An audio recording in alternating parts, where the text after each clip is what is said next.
Bonjour, je m'appelle Oli Sorensen et je vais vous faire le tour de ma plus récente exposition, présentée à la galerie Armure à Montréal jusqu'au 20 décembre 2025. Le titre de l'expo, c'est « La métacrise ». C'est en continuation de mes autres projets où je parlais de la crise écologique, mais maintenant je cherche à relier l'écologie aux autres crises en cours. La crise économique, la mondialisation, les pandémies, les guerres géopolitiques et ainsi de suite. Donc ce titre exprime mon intuition que toutes ces crises sont en fait interconnectées. Quand on entre dans l'expo, on découvre d'abord cette pièce intitulée « Lumière d'autruche », composée d'une lampe de mécanicien de garage, reliée à un câble hyper long qui fournit courant électrique, mais en se mêlant, il bloque aussi la lumière. Et c'est pour moi un commentaire sur la surabondance et notre déni que toujours plus de moyens n'équivaut pas toujours à de meilleures solutions. Ensuite, on trouve l'installation intitulée « Je m'enfourchette ».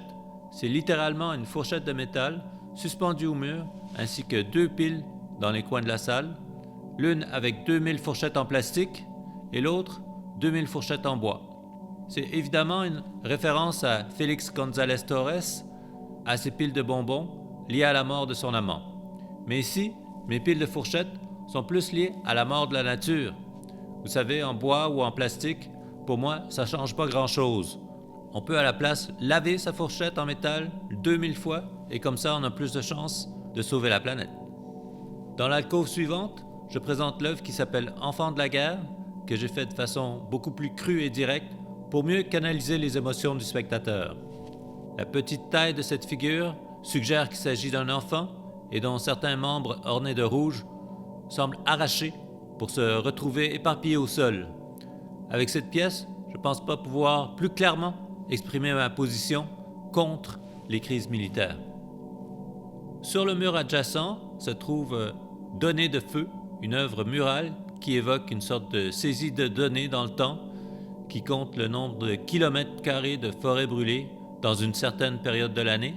Et comme ça, je dresse des liens visuels entre des données abstraites et cette forme concrète qui ressemble aussi à un feu stylisé. Là, on arrive à une pièce composite intitulée « Manif en D », composée de 5 pancartes de protestation. La cause de la manif est intentionnellement obscure. Ici, les mots inscrits semblent contredire et décourager les mobilisations populaires. Divide, par exemple, évoque l'expression « diviser pour mieux régner », tout comme distract et delay sont des tactiques courantes pour désamorcer un mouvement de contestation. Donc, en quelque sorte, la manif est figée entre deux moments, entre l'action et l'inaction.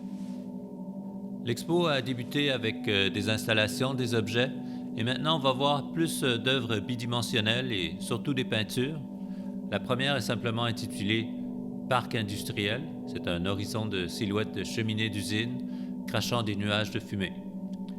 Comme dans les œuvres précédentes, je mets de l'avant certaines contradictions formelles et conceptuelles entre une composition assez séduisante de belles couleurs, des matériaux, des textures et même des paillettes dans la fumée pour la rendre plus brillante, mais des thématiques beaucoup plus sombres. Ici, évidemment, c'est la pollution de l'air. Et avec la prochaine peinture, s'il s'agit plutôt de pollution de l'eau, cette pièce intitulée « Continent de plastique » rappelle la masse de détritus flottants actuellement dans l'océan Pacifique. Et à cause des courants concentriques, les déchets se sont accumulés dans un blob qui fait maintenant 2 fois la taille de la Californie. Avec cette troisième peinture, je continue à montrer des couleurs éclatantes, mais dans un dépotoir, ces belles formes évoquent des amoncellements de jouets, des jeux électroniques, des vêtements et d'autres produits, et en plus de leur emballage, ils sont tous conçus pour attirer l'œil des acheteurs impulsifs qui passeront vite au prochain gadget et à la prochaine tendance. Maintenant, nous voyons cette pièce qui s'appelle « Biais médiatique ». Le titre est comme un jeu de mots, très direct, presque une blague de mon oncle. C'est une carte de calibration télé qui évoque les écrans de médias traditionnels, mais autant que ceux en ligne. Et puis la rotation de la toile indique le biais, une sorte d'inclinaison. Autrement dit, un peu comme la lumière d'autruche à l'entrée, le biais médiatique, c'est une forme de déni, filtre l'information des événements du jour pour mener ici à une crise d'information Et pour conclure, on revient à des objets. Le gilet de sécurité routière, ici, avec le chandail en camouflage, tous les deux roulés en boule, sous verre, sur des socles, pour montrer encore une contradiction ou un dialogue entre les deux côtés d'un même phénomène. Ensemble, ces deux boules sont intitulées « Visible-invisible », et comme les autres œuvres de mon expo, on voit un jeu entre cacher et révéler, nier et divulguer, et ainsi de suite. Voilà, c'était mon expo. Merci d'avoir regardé la vidéo jusqu'au bout. Si vous avez aimé, laissez-moi un like, abonnez-vous, et on se voit la prochaine fois.